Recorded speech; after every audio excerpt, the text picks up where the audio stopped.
3 months ago, Indian registration numbers jumped 12%, while Harley's flatlined for the first time in a decade. Multi-brand dealers revealed the real story-older Road Kings and Ultra Classics rolling in on trade-ins. Brand new Indians rolling out. State registration data confirms what riders already know.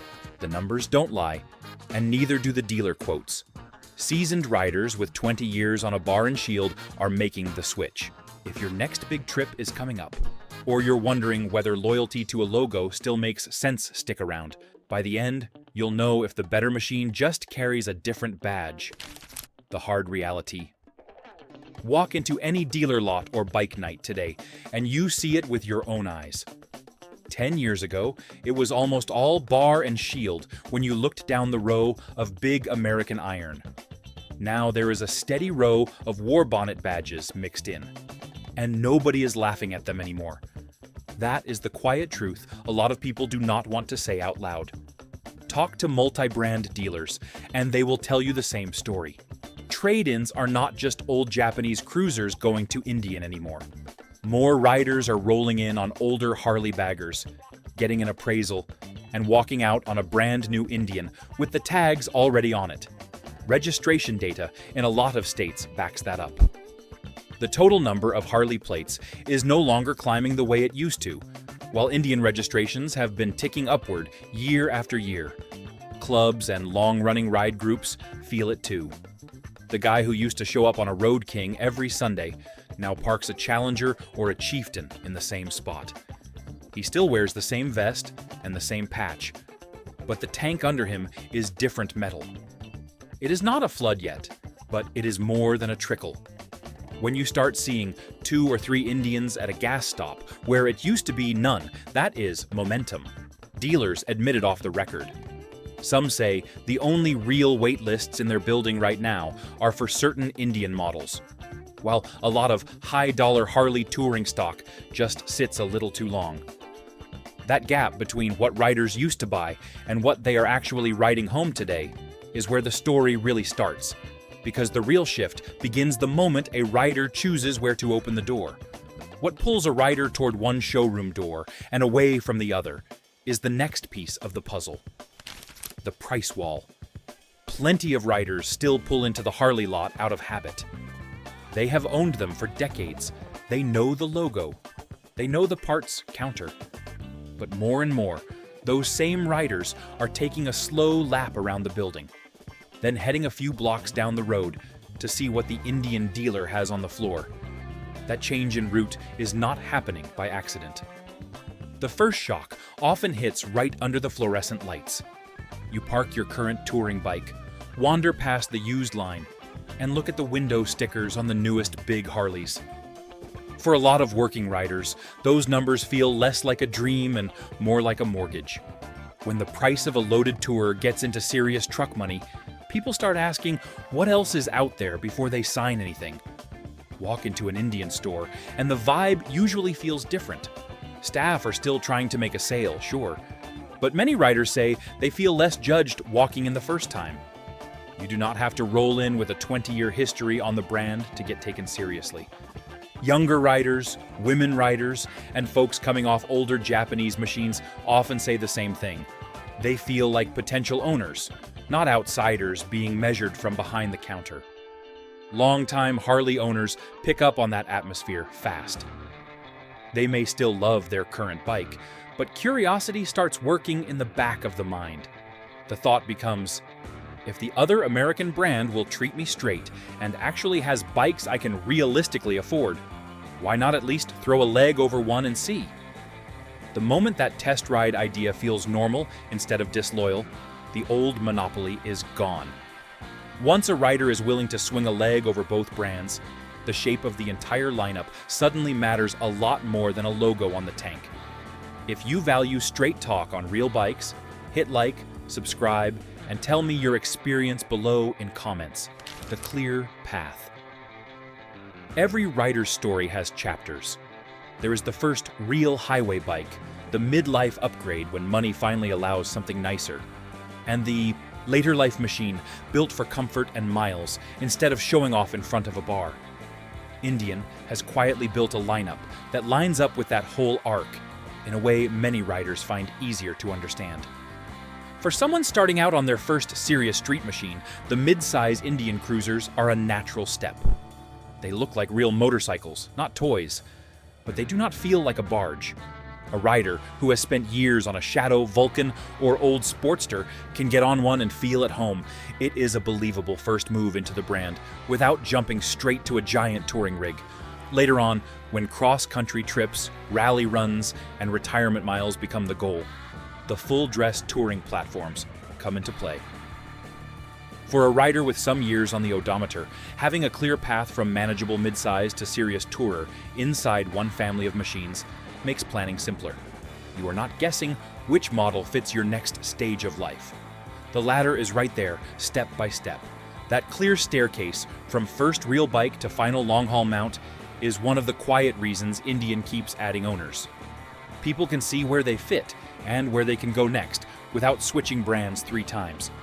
As riders can picture that whole path, they usually sit down at the kitchen table and start running numbers on what each step is actually going to cost. Financing reality.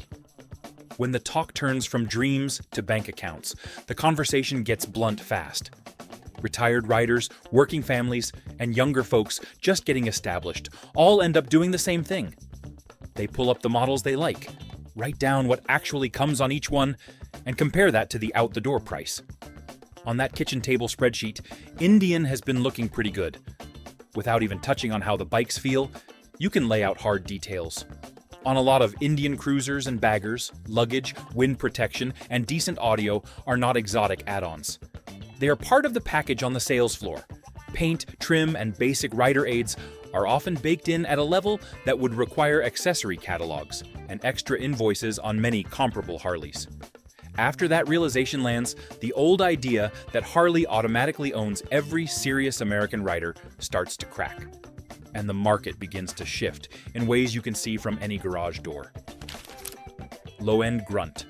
Roll on the throttle of a modern Indian, and the first thing most riders notice is how clean the power comes in. There is no big dead spot off idle, no flat hesitation before the motor wakes up. The pull starts early, builds strong through the middle, and just keeps coming in a smooth wave. That kind of delivery matters when you are not just posing on Main Street, but actually using the power to move weight, gear, and a passenger. 2 up on a loaded machine, you feel the difference every time you merge onto the highway. Crack the throttle at 50 miles per hour, the bike digs in, and you are around the semi before you have to think about it. There is no wrestling match, no guesswork about whether the motor will respond in time. Riders coming off older big twins often comment that the Indian feels more willing, like it wants to get up and go instead of being dragged into the job. Once that throttle feel has your trust, the question becomes how the rest of the bike behaves when the road starts to twist or tighten around you. Parking lot reality. Where power is about the right hand, handling is about the whole machine under you. Many riders describe Indian's big cruisers and baggers as feeling more neutral, more willing to lean without a fight. In a parking lot, that shows up right away.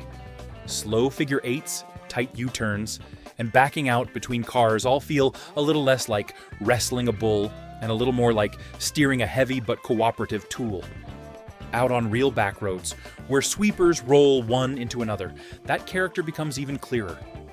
You tip the bike into a corner, it settles on its line, and it stays there without trying to stand back up every time you breathe on the bars. Having a chassis that holds a line like that means fewer corrections, less upper body effort, and more confidence when the road surface is not perfect. For riders with aging shoulders, wrists, and backs, that difference adds up over a long day. When the machine stops demanding effort, comfort details take center stage. Seat shape, bar reach, and peg position determine whether you're living comfortably in that saddle for thousands of miles. The right fit means less strain on your body and more confidence on every ride. Ergonomics and fit. A motorcycle can have the perfect motor and a rock-solid chassis, but if the cockpit does not fit your body, you are going to hate it by the second tank of fuel. Indian has earned quiet points here by giving a lot of riders a more natural place to sit right from the showroom. Seat height, seat width, bar position, and peg placement come together so more people can flat-foot the bike, relax their shoulders, and keep their hips from screaming. Shorter riders often mention being able to get both boots down firmly without feeling like they are stretching across a wide tank. That alone can be the difference between feeling in control at a stop sign and always worrying about a tip over. For taller riders, the factory bar and peg options give them a chance to open up their knees and elbows without having to dive straight into aftermarket catalogs. Settling into a cockpit that fits is just the beginning. The real test unfolds over months and years. Reliable starting, smooth running, and hassle-free ownership either fade into the background or haunt you every time you roll the bike out. That's where true machine character reveals itself in the daily grind. Not the first ride, long-term ownership. The first few weeks with a new machine are all honeymoon. The paint is fresh, the motor feels strong, and you are still learning every sound. After that, small habits start to show. Reliable starting, clean running, and how often you have to see the service writer become the real report card. Many Indian owners say that once the miles start stacking up, the bikes simply ask for fuel, oil, and routine checks without much drama in between. Starting on a cool morning after the bike has sat all week is a good measure. Riders report hitting the button, feeling a quick fire, and rolling out without coughing, stumbling, or repeated attempts. Out on the road, the fueling stays consistent, from town speeds to freeway runs, with fewer flat spots or weird surges that used to plague some older designs across the industry. The less you have to think about the motor doing its job, the more you can focus on the ride. Over a few seasons, that pattern of easy starts, controllable heat, and fewer surprise service visits starts to rewrite loyalties. A rider who expected to live at the shop because that is how it always was, suddenly finds the service desk, turning into a place they see only for planned work. When thousands of riders tell that same story in different states and different garages, it becomes a major reason Indian is not just selling first bikes, but keeping owners in the family for the long haul. The logo wars.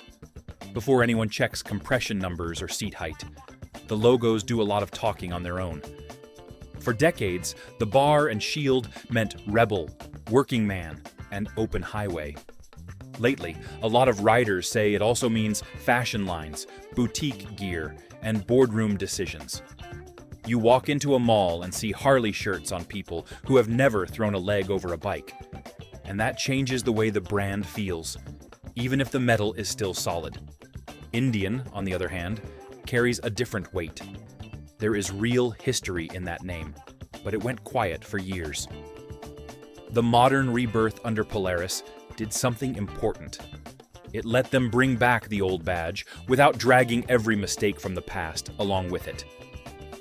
To many riders, the war bonnet logo reads as American heritage reborn with fresh eyes, instead of a company trying to live off its own mythology.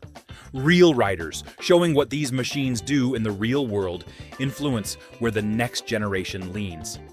Authentic experience beats marketing every time. When riders see peers riding hard and logging miles, they follow. If you want every new breakdown on Harley, Indian, and real rider value, subscribe so you never miss one again. Inclusivity marketing. If you really want to know what a bike is like, you do not ask a commercial. You look at what real riders are posting after 5,000 or 10,000 miles. Indian figured that out early and leaned into it with their ambassador program. Instead of only throwing keys to pro racers or custom shop celebrities, they put scouts and chiefs under everyday riders and let the cameras roll. Those ambassadors are not always grizzled veterans with 500,000 miles. A lot of them are regular folks in their 20s, 30s, and 40s, commuting to work, running weekend trips, and crossing a state line or two whenever they can. Some are women, some are smaller framed riders, some are people who came from Japanese bikes or adventure machines. That variety matters. It sends a clear message that these bikes are not reserved for one body type or one club patch. When expectations are shaped by regular people, instead of marketing departments, dealership treatment either confirms trust or destroys it instantly. Real rider voices build credibility. One bad sales floor experience can erase months of positive word of mouth. The upsell problem. Walk into some dealerships and you feel like you are already being sized up before you even get your helmet off. Too many riders have stories about stepping into a Harley store, asking about a smaller or mid-range bike, and immediately getting steered hard toward the biggest, most expensive machine on the floor. The line is familiar. You will grow out of that in no time. You need a real bike. For a lot of people, that kills the deal before it starts. At many Indian shops, riders describe a different kind of conversation. Sales staff start with simple questions. How long have you been riding? Where do you ride most of the time? Do you run solo or two up with bags? What is a realistic budget you actually want to stay inside? That may sound basic, but it signals respect. It tells a new rider on their first upgrade that they are being listened to, not just pushed toward a specific price tag. Once that trust is built in person, the support a rider finds on their own screen at home can either reinforce the choice or leave them feeling like they are on their own. Simplicity versus guesswork. After the test rides are done and the papers are signed, most riders head home and dig into the website. That is where Indian has been quietly punching above its weight. Instead of just throwing up glossy studio photos and a "find a dealer" button, they have built what feels more like a digital garage. You see tools there that actually help you understand the bikes and live with them, not just buy them. One of the simplest examples is the Model Finder quiz. A few questions about how far you ride, how tall you are, how often you carry a passenger, and what kind of budget you are thinking about gives you a short list of machines that make sense. No pressure, no human sales pitch, just a starting point that respects how you realistically ride. For riders who hate feeling pushed in a showroom, that quiet guidance online can be a relief. Put together, that online support turns ownership into a relationship instead of a one-time transaction.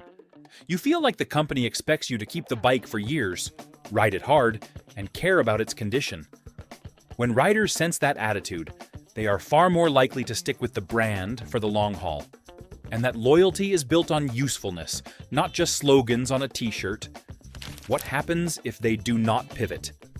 Harley earned its place in American history the hard way. Decade after decade of V-twin miles, rallies, and shop talk burned that badge into the culture.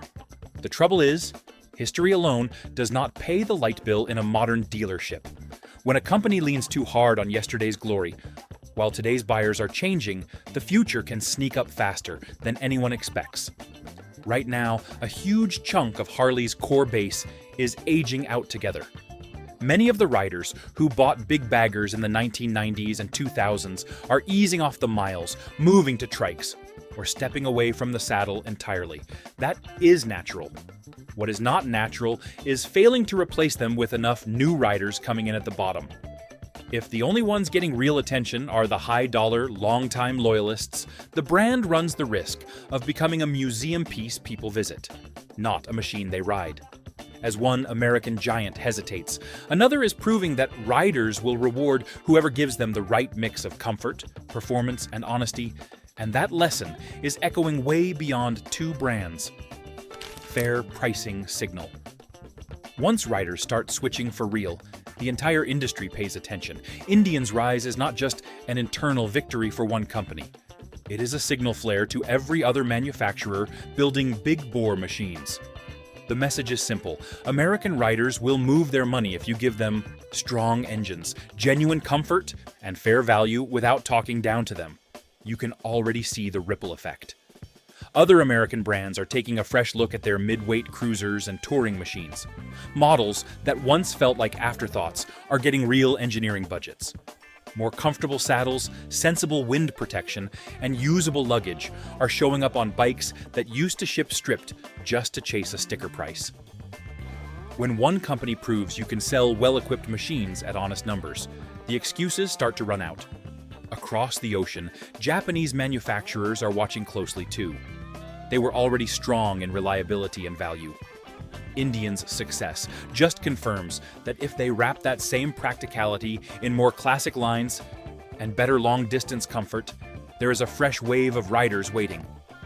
That is why you see more middleweight cruisers and long-legged standards built for American roads, not just for short city hops. Global shifts from factories and design studios filter down to local towns and shops where riders feel the real impact. Market changes show up in dealer lots, service bays, and used bike inventories. What happens in Milwaukee reaches your garage door. Service department reality. For riders, the industry is not some abstract chart. It is the dealer 2 exits away, the independent shop on the edge of town, and the used line parked out back. When Indian gains ground and Harley hesitates, those places start to change in ways you can see just by walking the lot. Multi-brand dealers are the first to adapt. If they carry both badges, they pay close attention to test ride requests and closing rates.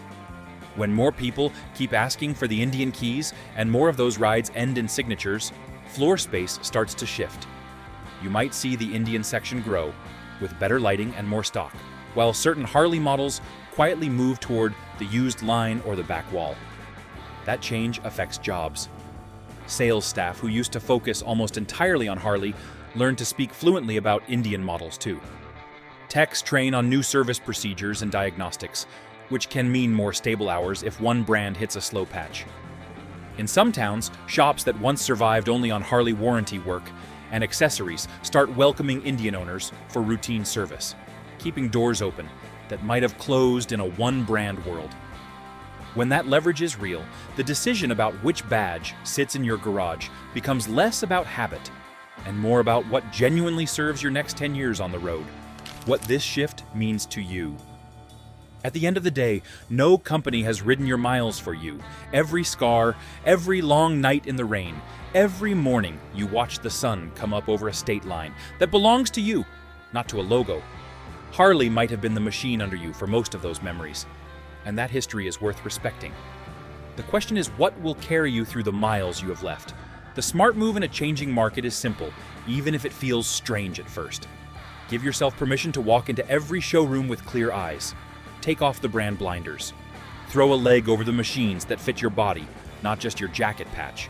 Pay attention to how the motor pulls, how the bars fall to your hands, how the seat feels after an hour, and what is actually bolted to the bike for the money. The only opinion that really matters is the one you carry in your chest when you shut the garage door at night. If the machine in there makes you proud, keeps you comfortable, and does not bleed your wallet dry, you chose right. Indian's quiet surge is giving riders more chances to make that kind of. Your experience matters more than any commercial. If you've ridden both, or if you're thinking about making the switch, the comments section is where the real truth lives. Drop your story below, miles logged, what you loved, what broke your heart. Hit like if this video changed how you see the game, and subscribe so you're in the loop when the next shift hits. Thanks for watching, and I will see you on the next one.